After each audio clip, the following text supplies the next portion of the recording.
Yo, it's Josh, and right now you locked in with the Success Game Podcast. One thing for certain, two things for sure. We're gonna give you some game that's gonna help you grow. Watch this. What's going on, guys? Today we got a real estate agent that's really up and coming right now. I feel as though, and I've watched her, multiple social medias start growing, and I just wanted to get there early to the train, to the hype train.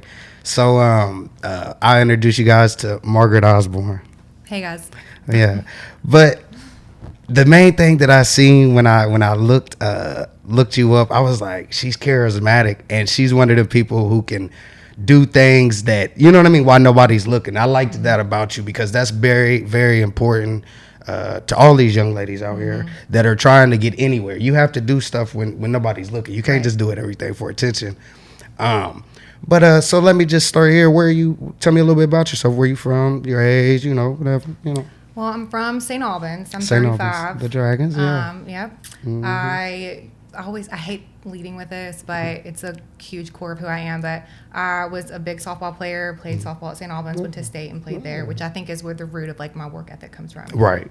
Yeah, no, you can't skip that out. Like I say, we big up sports here, and that's a lot of my background. I know a lot of young basketball players that's at college now, and then I know some of the young football players in the area. Mm-hmm. So tell me when was it that you got interested in real estate, or maybe what brought you to it? Maybe some other jobs that didn't go through, and you're like, let me go ahead and do this. Let me know that. So I went to state for business management and economics. Mm-hmm. That's not the route that I wanted to go, though. Yeah. I wanted to be an interior designer. I wanted to go to UC originally because they had an interior design program, but it wasn't accredited. Right. So then I was like, whatever, I'll just go to state. I hate to say I settled for that, but like in the moment I settled. Right. So I went there, got 2 degrees. I was going to open up a gym, run a business. I wanted to stick with the sports track. After college, I worked at a bank, hated it. It was a 9 to 5. It was brutal for me. It's not where I needed to be. Right. Left there, went and managed Anytime Fitness. Okay. I was there for 3 years. I felt like I was handcuffed because the hours, it's a 24/7 gym. Right. So you are on call 24/7. Yeah. On call. So, I mean, I don't know how they work now, right. But then that's how it was. Yeah. So I was getting calls at like 3 in the morning, the alarm system going off. I had to go in. I would have to open, go in early sometimes, and then we would close at like 8, 9, but I'd have to stay till like 10, and then I still had to get my workout in. So I was in this one building until like 11 o'clock, 12 o'clock at night. Yeah. So start to finish is where I was. And I lost my passion for fitness, and I was getting really out of shape and depressed.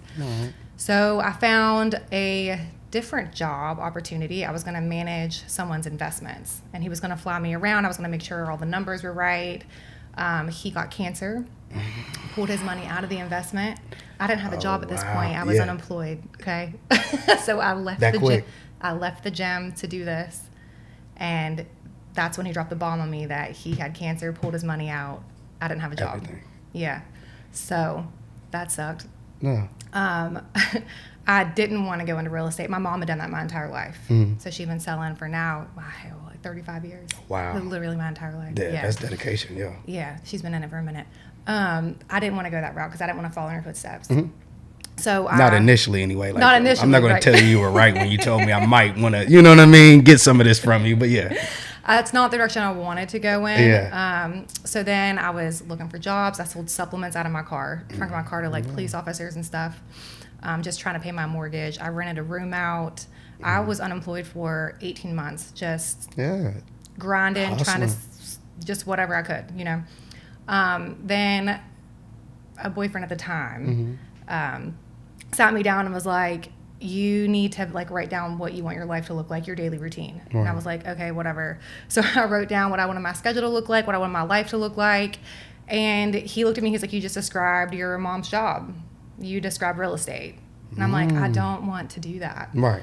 So then I was like, whatever, I don't have any other options. I'll get it and it'll be in my back pocket, which I always suggest people to do. Get your license. It's in your back pocket. You can, it's fluid. You can do whatever you want with it. So like, whatever, I'll just go ahead and do it. Paid for the class, took the class and passed it in 2 weeks. And then on the 3rd week, sat for my licensing exam, passed. And then I closed my first house within 30 days of that. And then it's it's been going heavy since then. Ever since then. And I don't regret it. I should have done it sooner. Right. Yeah. Yeah. If you told me then what I know now. I know, right? Hindsight. All right. Always 2020. So I'll say kind of go there because I noticed, like I said, one of my former guests was Leah.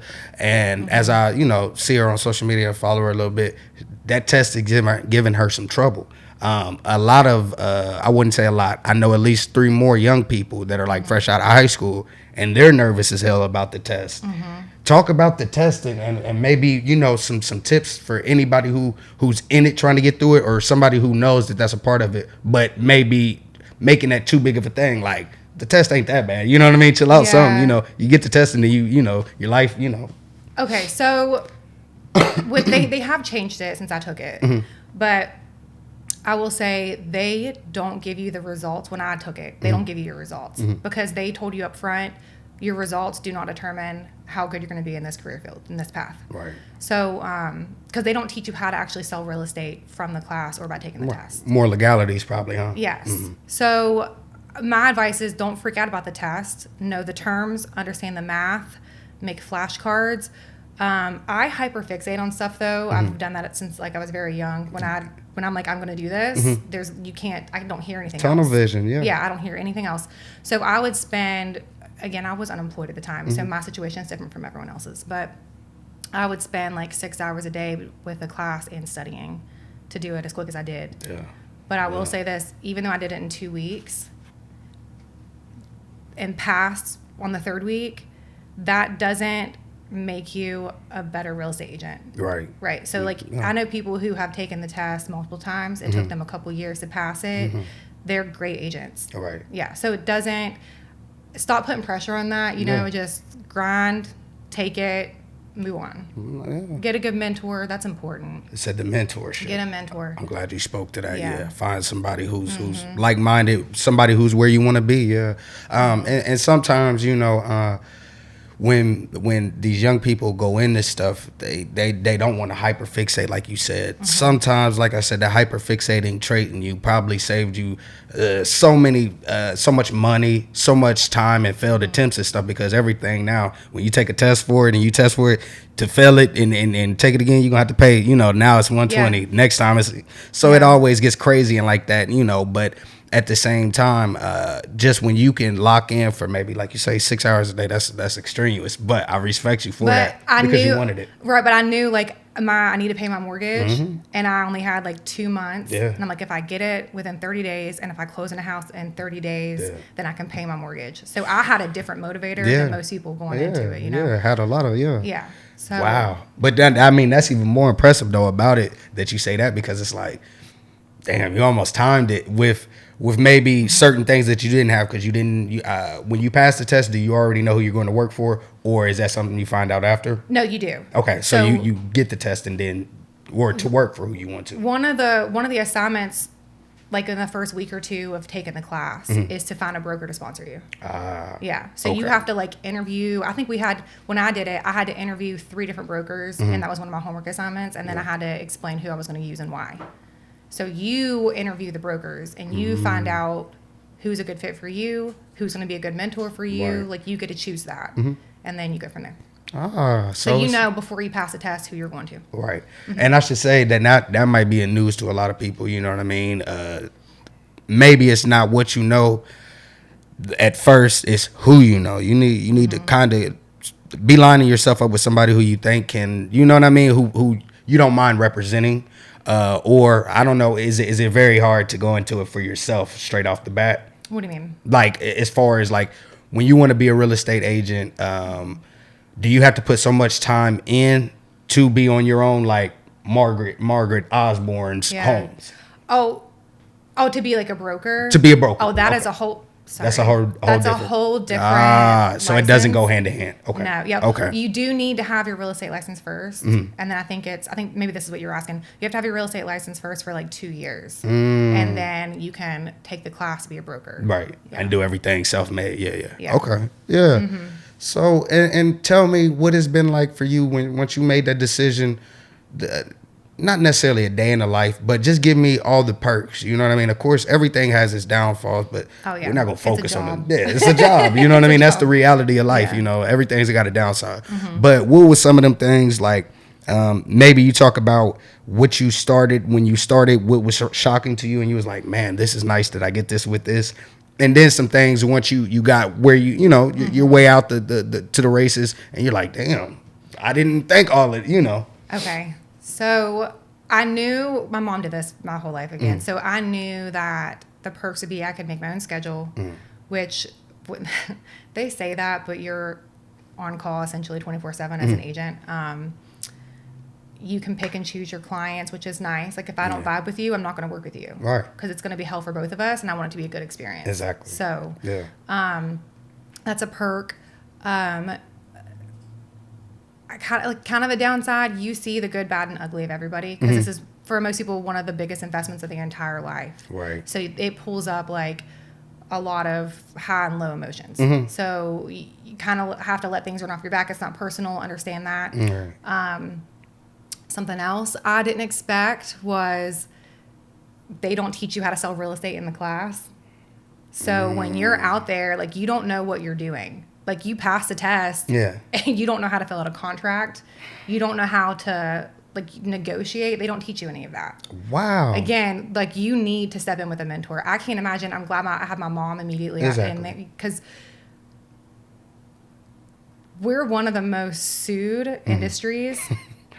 Like, ever. You say you got to walk right. Right. So to have your license be wet behind the ears and not know how to, like, protect somebody is terrifying. Right. So get a mentor immediately.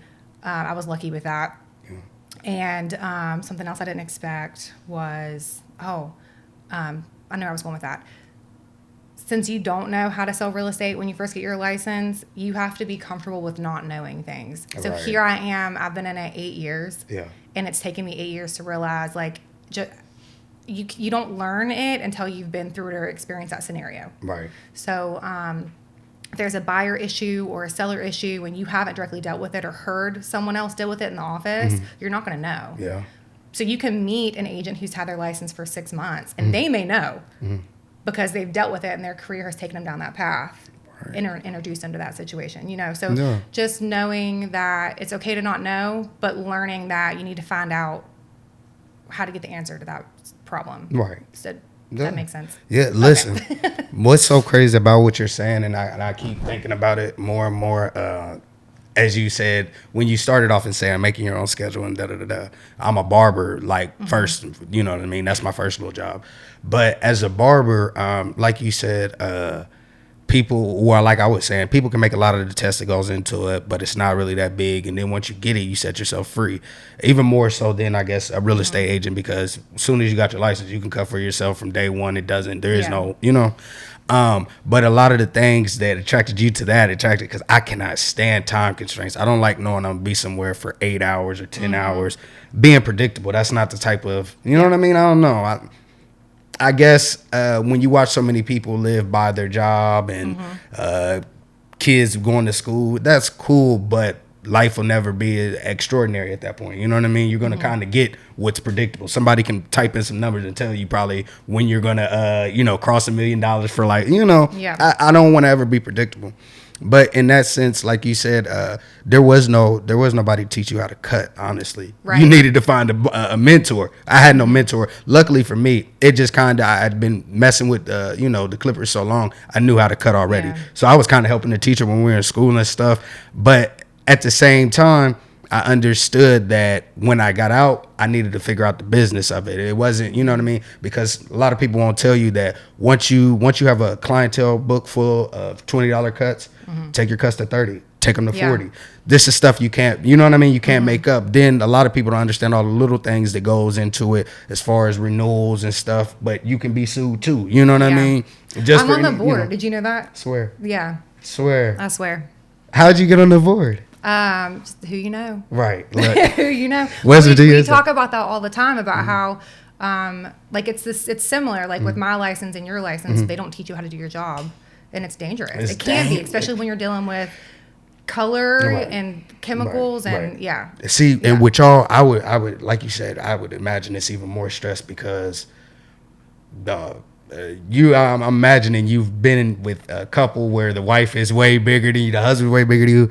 If for some reason you is to sell these people a bad house and they were, at least 60,000 and up into something and you got it wrong, I It's mean, scary. yeah, it's easy to mess up a haircut and tell people wait 2 weeks. Yeah. You might be 10 years trying to straighten this up if I don't get you where I really, you know what I mean? Somewhere that's beneficial for you that you're Yeah. really going to want to be at, So I think there's a lot more pressure just to make that clear. So what information would you give to a buyer or seller right now at this point with 2024 January? Okay. So, first off, interest rates. Okay. They are predicted, and I've been told by lenders are more into the interest rate part of it. So from a lot of people who are very knowledgeable in that aspect of the business, Right. have told me multiple times that rates are expected to drop, I think 3 times this year. But that's only going to bring them down to about like 5. And then people are freaking out about that. So something that I think is misunderstood is that they're comparing the buyers who are walking into the market now. Their first, I guess, experience and knowledge with home buying and interest rates were 2 and 3%, which isn't realistic. Right. Okay, so they're seeing coming off of their first knowledge of interest rates being 2 or 3%, and now they're seeing them like 6 to 7. It's terrifying to them. What I think they need to understand is that 5 is a normal, healthy economy. Right. And the last time they were at 5, they sat there for like 13 years. Wow. The 2 and 3 we're at were historically low rates, Right. and that's not, it's not reasonable for them to stay that low. And I think that buyers in this market right now need to understand that and accept it, Right. and just jump in. Yeah. They need to jump in. Say get in now and don't complain when they move around, and it might be 2025 or late 2024, but get in now. Yeah, the only time they drop low, like what we just came off of, is when something like detrimental happens. Right. Like COVID triggered it. COVID triggered them to go down like real low. Right. I think before that it was like, I think 9/11 triggered it. So like something traumatic has to happen to our economy to push it down. So 5 is normal. Like our parents, oh my God, my mom's first house, I think she was at like a 13% interest rate. For real. Yeah. Good So 5 is Lord. not bad. Yeah. But the buyers right now are used to. Right. Yeah. And now what sucks is the sellers, people that are in their house that bought 5, 6 years ago at the 2 and 3%. They're like, why would I sell if I can't buy as much house? But which is leading into a housing shortage. So. Oh. So tell me, when you sold your first house, what type of thrill is that? Like, is this just a job to you, or is it like you chasing high every time? Like, man, like let me go get the next one, and it just every time that feeling gets consistent and you expect it almost, or is it just like, nah, man, I just put in the work every day and hope something, because I ain't gonna say you should hope, but I just pray for the best. But Okay, so it's not like car sales. So there's not like a high you get off of that. Not anymore, at least. Right. I mean, it's at this point, it's.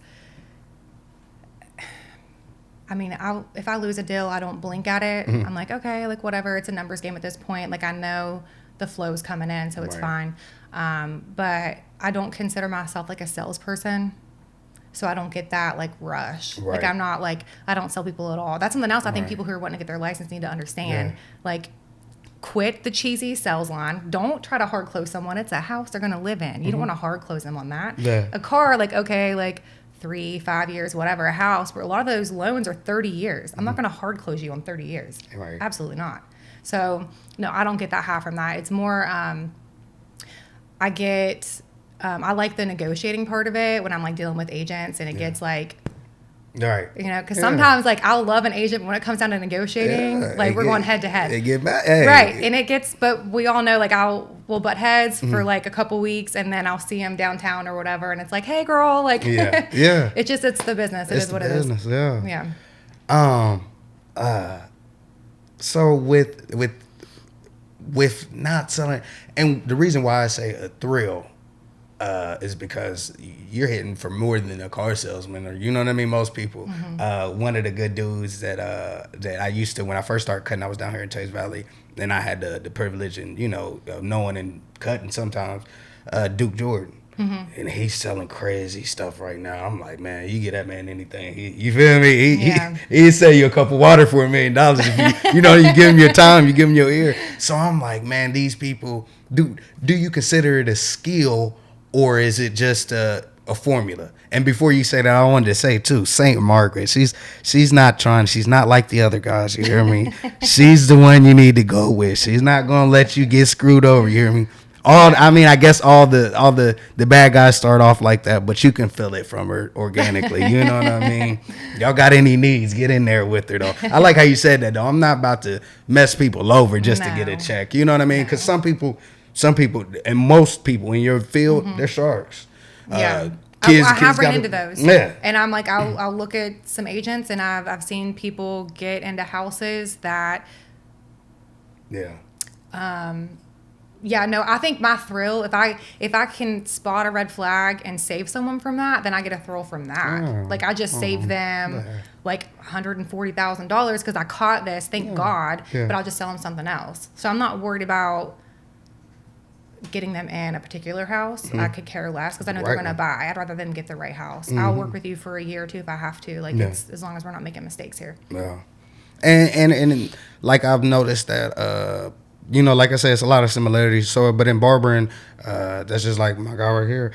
I've been cutting his son's hair for so long, but he'll tell you now, Josh don't move. I'm not trying to move the fastest. I'm not trying to do whatever gets you out of my chair. I try to cut your hair so that somebody out in the world likes it and tells you and compliments you. You know, so it's the same thought. With the house again. I want to sell you a house that you're proud to have, that you want everybody to come to. You know what I mean? That you 9 years down the line, and you're like, I can't believe Margaret. You know what I mean? That was a perfect time. Thank God, because she just happened to have the house, and you know what I mean. But that's the type of stuff you want to feel when you're selling people stuff, because it gets personal after a while.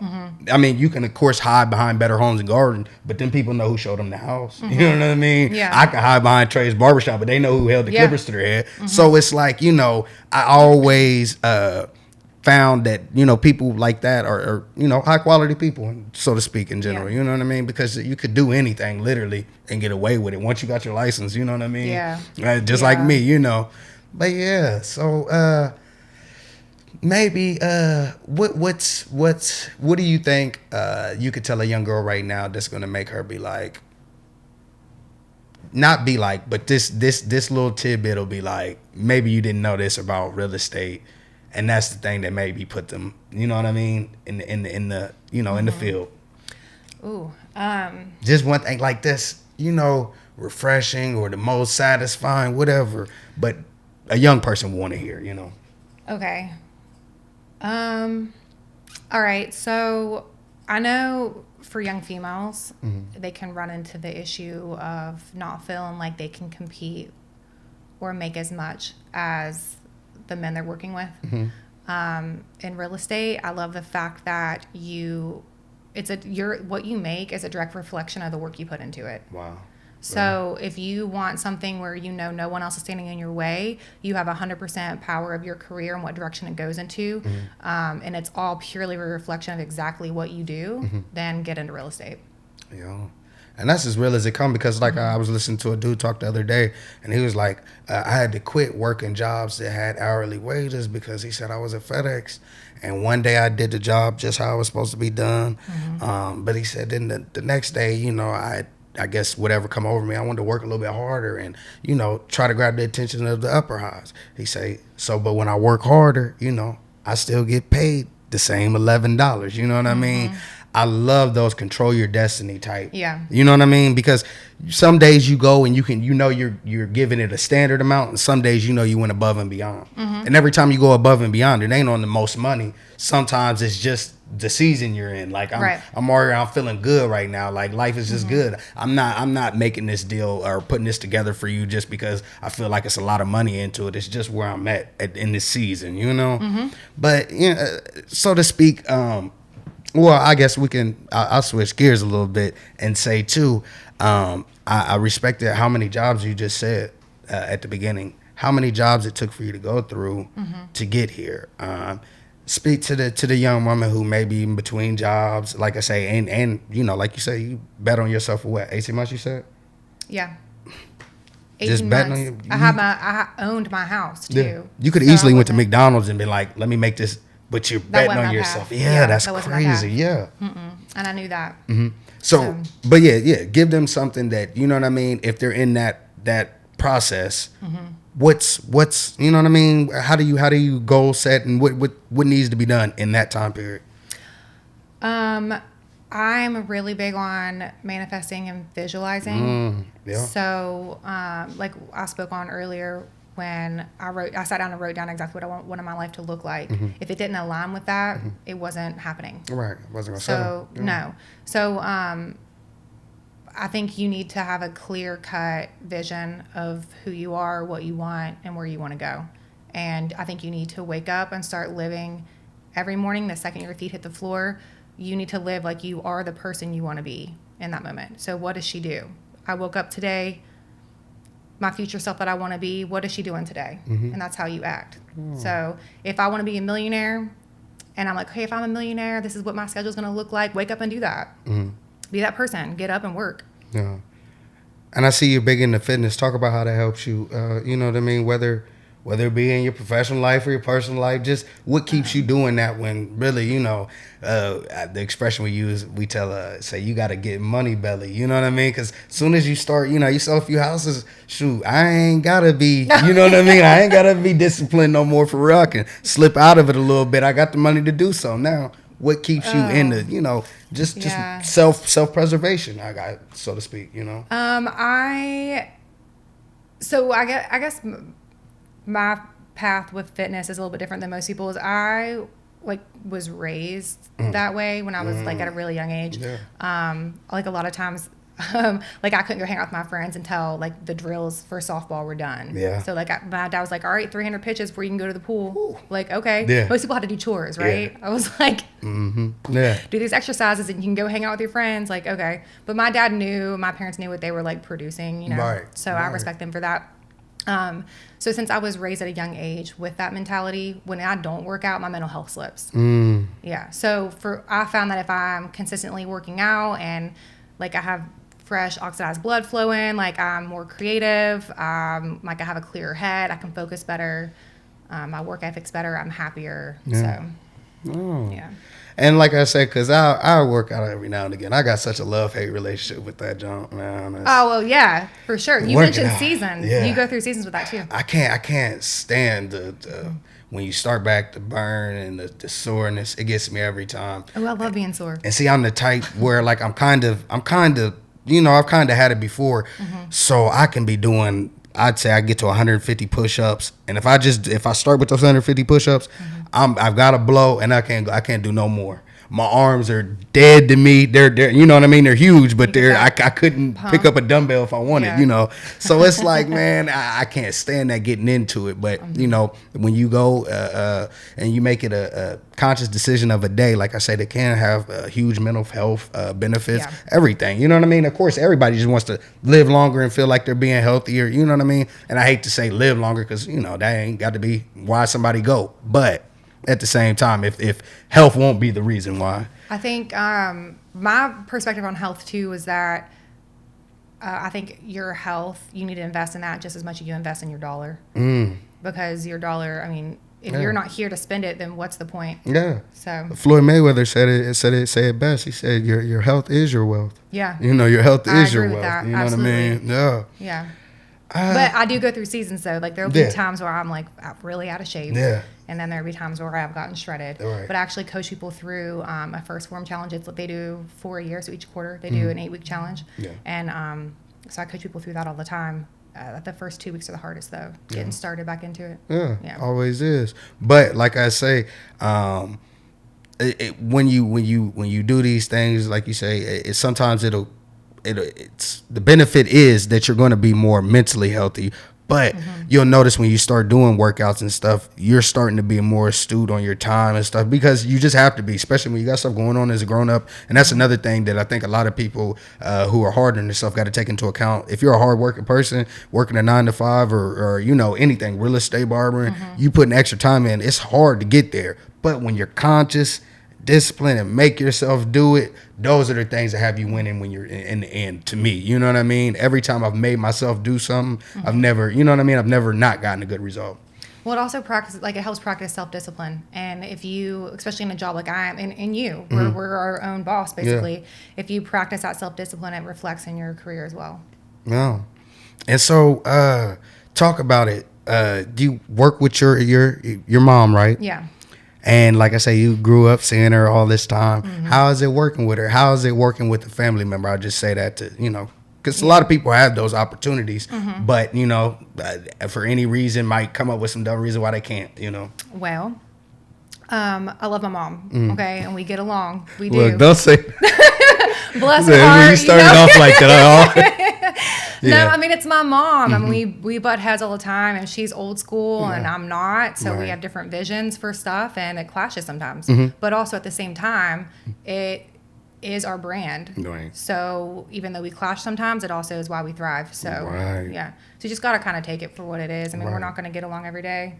So yeah. Yeah, but you've had pretty good success already. Yeah. Okay. And when you make the switch, you don't necessarily got to say, speaking to it specifically, 'cause I don't know if it was, but when you're making a switch from different brokers, right? Oh, yeah. Is that that's what you switched? I just did. Yeah. Okay. We just did that. So when you make it, what is the right reasons to make it for, in order to make sure you're not, because these kids get carried away with the idea of switching anymore. And I don't want to put it on dude, but I always say LeBron James made it cool to switch in every facet of life. The decision, how heavy that was. You see what I'm saying? He capitalized on that. That was a money move. Exactly. But some people might think that, I need to go over here because my friends are over here. Or no.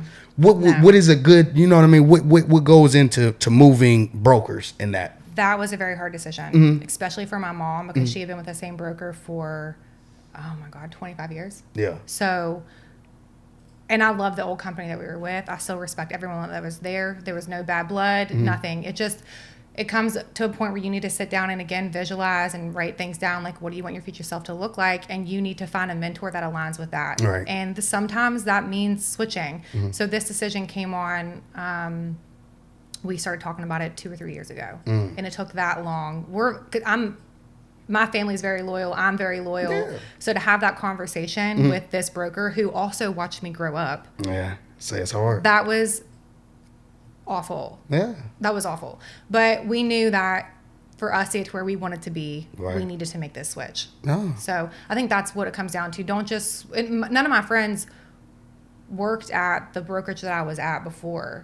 So I don't think, don't follow the crowd. Well, I should say, but people will do it for friends, and why I say it's so relevant now in sports is because the money's being thrown around. Yeah. Some people go where it's more money. Well, that might be cool. I had a kid from Weber State. He goes to Weber State right now. He's having a ball now. His name's Stephen Plakin. But he goes to Weber State for basketball, and he's like, I could have went elsewhere for NIL money. Weber State really wasn't giving it to me, but I had an opportunity to go professional. So sometimes, I just wanted you to speak, that might not necessarily been a money decision or expansion decision, or it could have been those. But for those reasons, I had to move, but not in a bad way, not in a negative way. It was just, I'm on this track or they're on that track. We want to get on that. Not anything personally, but it's business. You know what I mean? Yeah. I've always, understood that. Well, you also have to look at things like, what are your long-term goals versus your short-term goals? Because you can make a couple of dollars today, but how's that going to affect you tomorrow? Because as quickly as you made those dollars, you spend them even faster. Yeah. So the decision needs to be deeper than just money when you make a switch like that. Yeah, it gotta be. You know what I mean? And all money. You know what I mean? All avenues of money. You know what I mean? You can't just look at everything and with a dollar sign attached to it. Yeah. That's one of the biggest things, because you'll have yourself moving around unhappy. Yeah. You know what I mean? Yeah, because the money you make isn't the point of any of it. It can't be, or you're in it for the wrong reason. Right. It's they always say, what is it? It's not the destination, it's the journey. It's the journey. I know that's so corny, but it's so true. Anytime I've hit a goal, I was thinking, okay, I'm going to work really hard to reach this whatever goal it is. And then I reach the goal and I'm like, damn, the high was getting here. Now that I reach it, I'm like, all right. Right. So it's not, set high goals for yourself and hit them and realize that, your whole perspective on things changes. So it's got to be the journey. Yeah. And so, like I say, like I wanted to bring you on kind of to help give these younger people and some older people too, everybody, mess with real estate. But I want them to, begin to follow people like you, because you're teaching a lot of different little lessons on TikTok, or I don't know if you share them on everything, but I see it on TikTok for sure. But a lot of little different financial lessons. And, especially, and I say this not to be funny, Black people, I think, need to be tapped in with somebody like you, because the financial literacy in our home is not spoken about enough. And you're kind of giving everyday terms and stuff or ideas and just making them relevant to the you know what I mean, the common person. It's not like you're out there explaining stuff on your test that came from your test or nothing. You're just like, nah, it's common sense. You can look it up and read this and but I need people to understand and lock in, like I say, with this, because there's I would say probably about 50% of this West Virginia at least that's underdeveloped. They got to start building houses, more houses. We're going to need more Margarets before, you know what I mean, before long. I promise you, this is one of the most places, one of the least built places that I've ever been to, as far as the state.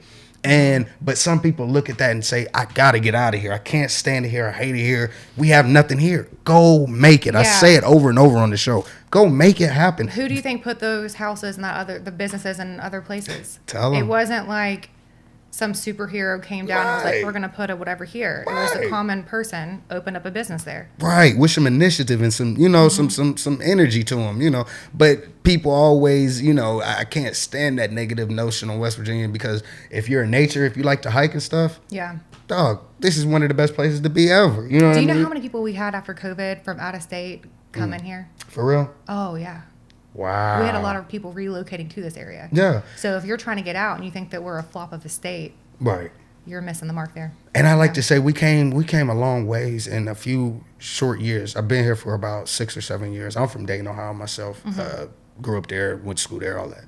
But we've came a long way in these last few years. I think bringing the regatta back was huge to the city of Charleston. But it's times like that to help you see the potential. It's there. The people are here. We just have nothing, necessarily to bring them together, or we don't have enough houses in the voids. So like I say, houses and voids, you get the Margarets, you know what I mean? She want to be there when they break the land for that new, housing development or whatever, who need help selling what. But, like I say, tell them your social medias too. Okay, so oh my God, I don't even know what so I have Facebook and Instagram. Facebook, I think I have the biggest following, but I don't post as much on there. Most of my stuff is on Instagram. Right. What is my Instagram handle? Let me look this up real quick. You already know. Let me find it. Find them all. So my Instagram is where I post all the reels, so like any educational stuff, and then I share it over to TikTok. But my Instagram is Margaret02 and then underscore. So it's Margaret O for Osborne. The number 2, that was my softball number. And then underscore. Okay. Yeah. And Facebook, just Margaret Osborne. Yeah, it's Margaret and Osborne on Facebook. Margaret and Osborne. Okay, well, like I say, I ain't gonna take up too much more of your time.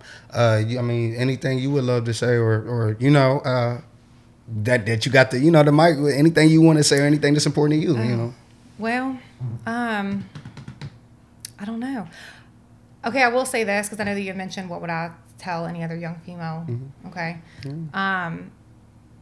And I kind of touched on it a little bit earlier, but when I said like wake up and like live the life that you want to do. Okay, so when I was in high school, I read, because my goal was to go to the Olympics. I had like really big dreams. Yeah. But they took softball out and it kind of crushed me, but sad note. Right. I read a book from people who made it to the Olympics or whatever, and I mimicked their routine. So I, like in high school, I would get up and I would go work out before my first block class. Yeah. Okay, and then I would finish school. I would get my car, go to do a pitching workout exercise that was without a ball. So I'd like exercise I had to do. I would leave from there, go straight to swim team practice, and then leave from swim team practice to go to hitting practice. Yeah. So it was my day in high school at a very young age was like 5 a.m. until 9 o'clock at night, and I wouldn't stop. So I think that if you want, and I've kind of, where I exercise that self-discipline, I've like become really strong in that department personally. So I use that now with real estate. But any kind of career, anything that you're wanting, I think you need to look at the top dogs who are killing it and whatever it is that you want to do. Right. Set and the bar. mimic their daily routine. Figure out what it is and do the exact same thing. Yeah. Oh, and I'll be remiss too. What is your Margaret Osborne for Better Homes? Better Homes and Gardens Real Estate Central, yeah. So okay, Better Homes and Garden Real Estate Central. Or say it again. I'm sorry. That's a lot. It is. It's Better Homes and Gardens Real Estate Central. Okay. It was Real Estate Central, and then a couple years ago, he bought it in with Better Homes and Gardens. Okay. Yeah. All right. So it's a group y'all in there. You know, you like to do buying and selling. Yeah, I do both. Okay. So you need a seller or a buyer, man. Get with Miss Margaret and Osborne on Facebook at least. Thank you. Thank you. Watch this.